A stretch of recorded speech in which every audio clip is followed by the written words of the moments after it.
2025, and kind of like how I talked about Wu-Tang Fallen Feathers, was still releasing games in subpar conditions as well.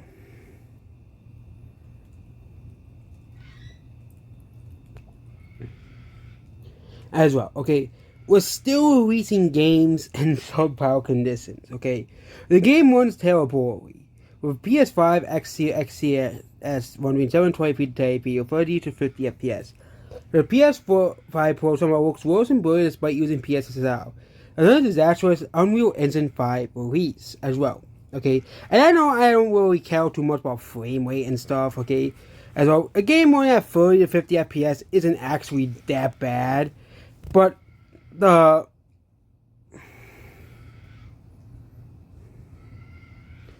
you know, I just don't understand how developers are able to get away with, all of this, releasing games in an unpowered state as well here.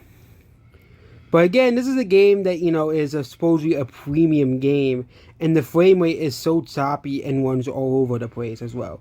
I think the difference is, if the game's at 30 FPS and stays at 30 FPS, that's fine. If the game stays at 60 FPS, that's fine. But the problem is the game's frame rate is so choppy, especially if it's on the PS5 Pro. Okay, PS5 Pro is supposed to have better graphics than the standard PS5. Same thing of the Xbox Series X. Okay. Yeah.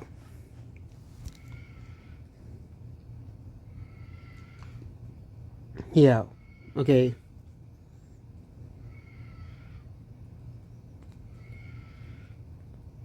Yeah.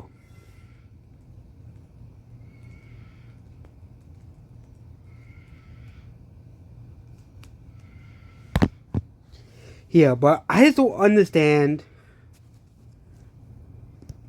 Yeah. But this is a major problem with so many games just releasing now. Especially one game that released last month, which SWGs continued to promote, was like going to be one of the biggest games of the decade. But then people didn't like it, so the game's player base massively declined. Same thing on Mecha Break, another game that most people don't really care for, but SWGs told us that the game broke records or something like that, but it didn't really break any records. Same thing on Stellar Blade. Someone tried to tell me that Stellar Blade broke records.